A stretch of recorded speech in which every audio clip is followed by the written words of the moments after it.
Mais uma vez conseguimos um pleno, vencemos desde os treinos às mangas de qualificação. Voltamos a ter adversários bastante fortes, com uma disputa muito grande atrás de mim.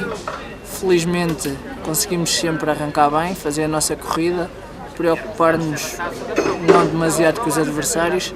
Tivemos sempre uma boa vantagem, nunca tivemos o nosso primeiro lugar em perigo, acabou por correr tudo bem. Afinal, foi mais um bom arranque, aproveitei o facto de atrás de mim haver uma grande disputa entre o segundo lugar e aproveitei para ganhar algum espaço e depois foi gerir a corrida até ao fim.